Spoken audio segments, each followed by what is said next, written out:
Hello viewers, welcome to review on point. आज हम बात करेंगे ड्रामा सीरियल काबिल बुलाओ की एक बहुत ही ज़बरदस्त एपिसोड की। तो लेट्स स्टार्ट। तो जनाब, एपिसोड नंबर 9 स्टार्ट होती है जहाँ पे क़य्यूम गफ़ार के घर बैठा है और बेसिकली इनकी इस मुलाकात का मकसद यही होता है कि क़य्यूम जानना चाहता है कि मुश्ताक ने गफ़ार से क्या बात की होती है।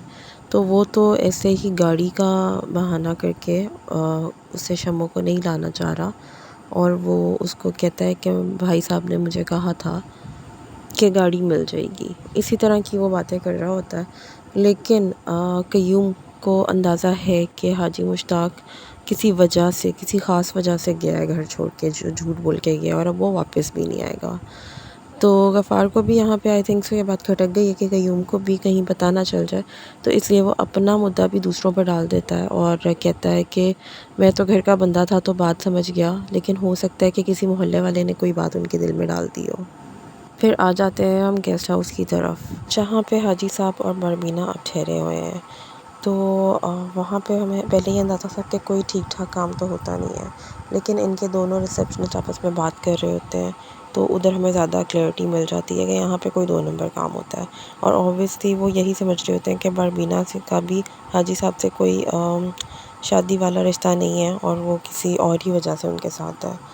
तो अभी वो यहाँ पे यही ज़िक्र कर रहे होते हैं। कमरे के हाल में यही होता है कि ऊपर बेड पे हाजी साहब लेटे हुए होते हैं और नीचे बरबीना लेटी हुई होती है और कमरे में कीड़े मकोड़े आ रहे होते हैं।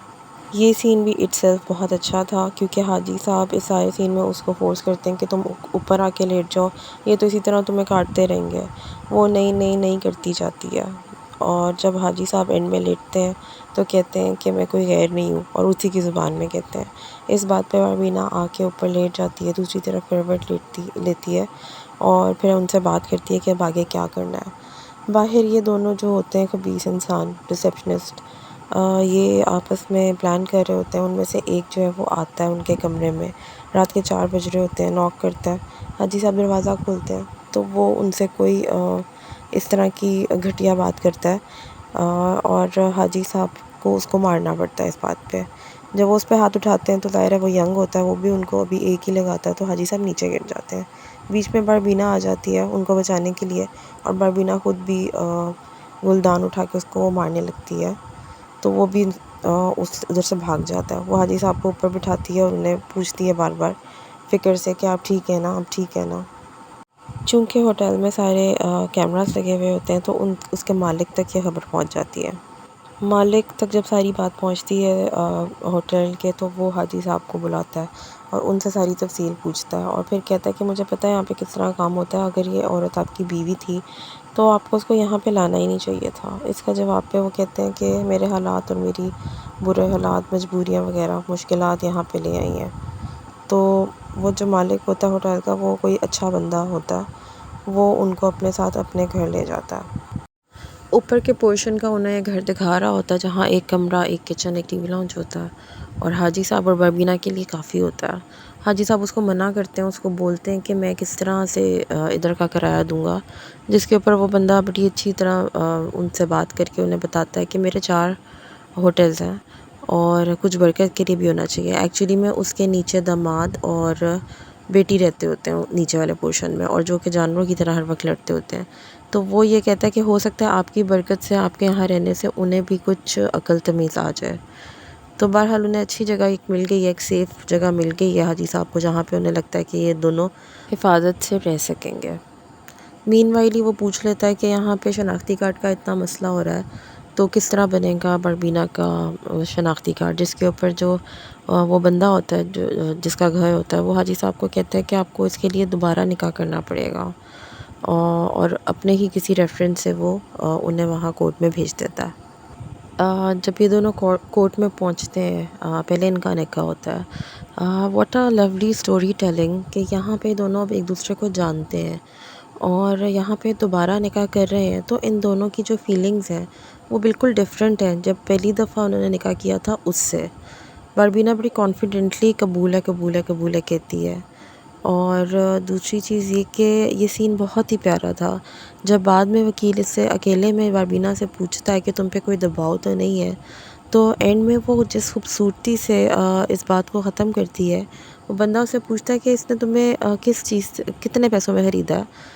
तो वो उसको जो उसकी बॉडी लैंग्वेज और जो डायलॉग डिलीवरी होती है और जो जिस अंदाज से वो कहती है, इतनी मुश्किल, इतना प्यार, इतनी इज़्ज़त, इतनी ख्वारी, वो अगर ना भी बोलती तो इट्सेल्फ ये एक पूरा डायलॉग था ये सीन।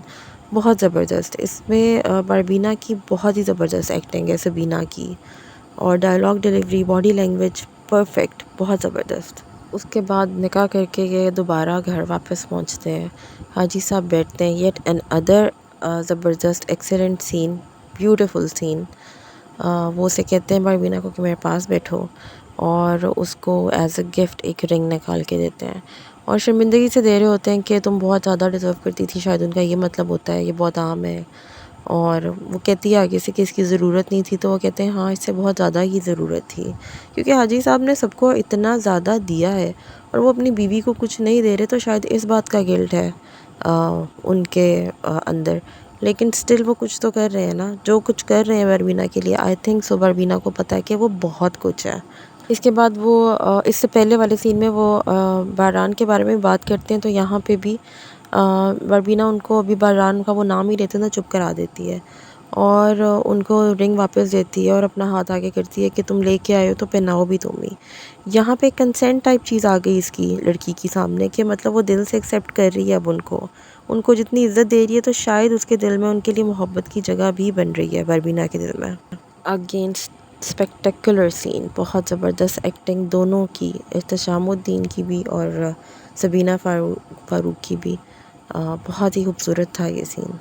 यहाँ पे हाजी साहब उसको रिंग पहना रहे हैं और वहाँ पे हमने देखा कि शमीम जो है अपना सारा जेवर निकाल के बैठी हुई है और किसी से पता कर रही है कि गोल्ड की आजकल क्या प्राइस चल रही है। आई रियली डोंट नो कि what is she up to. मुझे ऐसा लगता है वैसे कि मे बी ये सब कुछ बेच बाच के अब हाजी साहब के पीछे जाएगा, क्योंकि सब यही कह रहे हैं कि वो झूठ बोल के गया तो अब वो वापस तो नहीं आएगा, और तब तक शमीम आई थिंक सो चैन से तो नहीं बैठेगी। और हमने नेक्स्ट एपिसोड में देखा कि वो किसी का दरवाज़ा भी खटखटा के पूछती है बारबीना के बारे में, तो लेट्स सी अबाउट हर। खैर जनाब, उसके बाद हमने देखा कि रात हो जाती है और हाजी साहब जो हैं वो लेटे हुए अपने कमरे में अपने बेड के ऊपर, और बारबीना एंटर होती है कमरे में फुल सजी सवरी हुई, दुल्हनों की तरह तैयार हुई हुई। वो बैठती है बेड पे और उसके जो गहने होते हैं उनसे आवाज़ आ रही होती है, जिसकी आवाज़ की खनक से हाजी साहब उसकी तरफ पलट के देखते हैं। वी ऑल नो राइट कि यहाँ पे ये क्यों इस तरह आके बैठी है।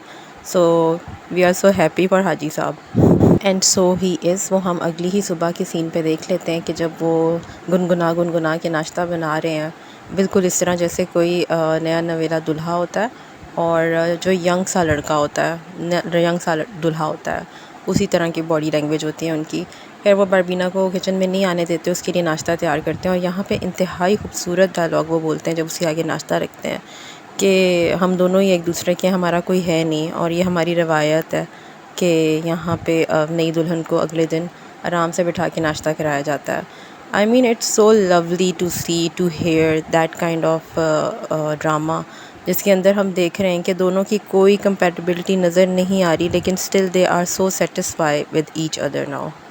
सेटिस्फेक्शन इन अ सेंस कि मतलब उनको पता है कि हम एक दूसरे के हैं और वो एक दूसरे के साथ खुश हैं, क्योंकि हमने इस सीन में पहली दफ़ा बारबीना को भी मुस्कुराते हुए देखा और हाजी साहब भी मुस्कुरा के उससे बात करते हैं। मतलब ये this is what we call husband wife का रिलेशनशिप। इस एपिसोड में बल्कि बारबीना उनको कहती भी है कि तुम्हारे जैसा कोई देखा ही नहीं। वो इतना ओवर प्रोटेक्टिव है उसके लिए, जैसे किसी भी हस्बैंड को होना चाहिए।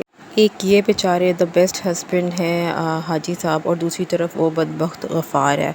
मतलब अब उसका कहीं से भी कैरेक्टर हमें ग्रे नज़र नहीं आ रहा। वो नेगेटिव है तो वो नेगेटिव ही है, वो लालची भी है, वो बदकिरदार भी है, वो बुरा सा है बहुत। मतलब उसे देख के ऐसी क्रीपी सी आती है vibe. He is not a good man at all. अब जबकि शम्मो उसके घर चली गई है और वो उसके साथ बहुत बदतमीज़ी करता है कि निकल जाए यहाँ से, उसको मारने तक लगता है, और उसके कमरे से एक लड़की निकल के आती है।